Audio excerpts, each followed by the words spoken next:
Welcome back to Great Day, Washington. Grammy and Emmy Award winner and Tony Award nominee Christopher Jackson is set to guest star in the critically acclaimed hip-hop show Freestyle Love Supreme at the Kennedy Center.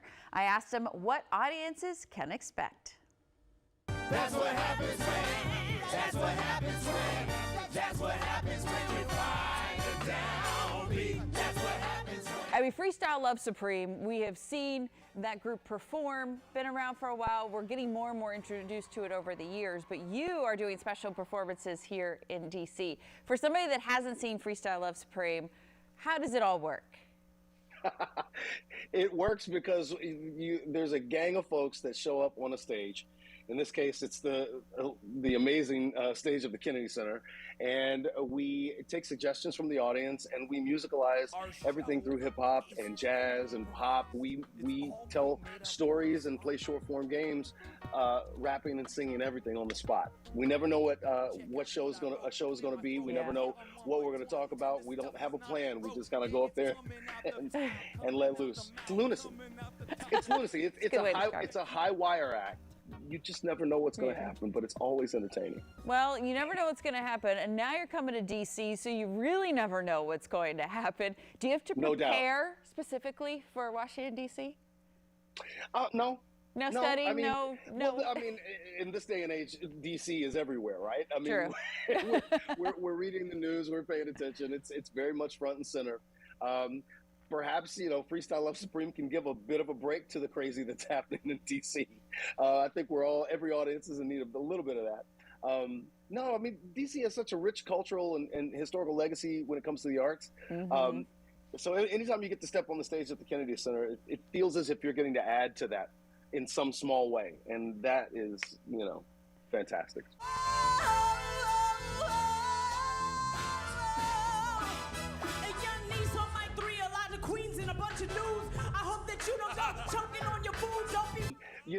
We were sitting around working on developing In the Heights. Lynn was still writing it. Tommy was directing it.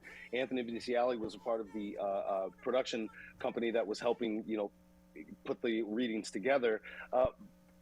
But we all would just find a corner on our 5-minute breaks and we just cipher. We would, talk about the records that we love. We talk about this or that. And finally things started sort of, mingling enough where Tommy and Anthony and Lynn were like, you know what, we should put this on a stage and do this in front of people, see if we can find something. And then Chris Sullivan comes through, and then Arthur Lewis comes through, and then Bill Sherman comes through, and then they finally wrestle me on stage completely terrified.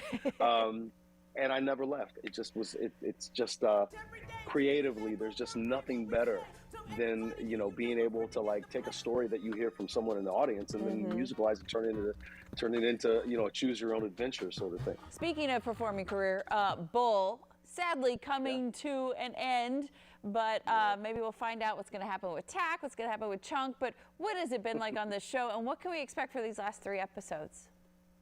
Well, it's been amazing on the show. Obviously Michael Weatherly at the helm. He has shot over 20 years of 20 episodes a year. That's a lot of television.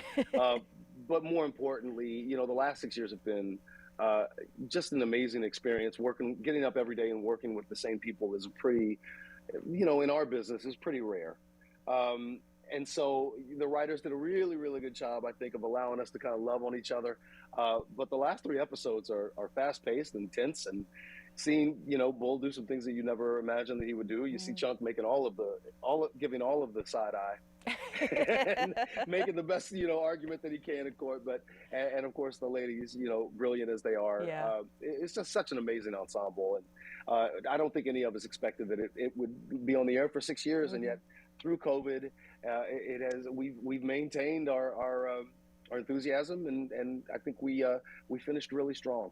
Well, we are looking forward to it. Sad it's going to be gone, but it's been fun to see Chunk's evolution through all of this too, kind of being a little bit more of the man up there taking control of things. No doubt.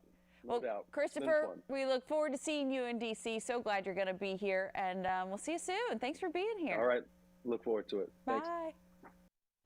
You can see Freestyle Love Supreme at the Kennedy Center May 10th through 15th, so this week.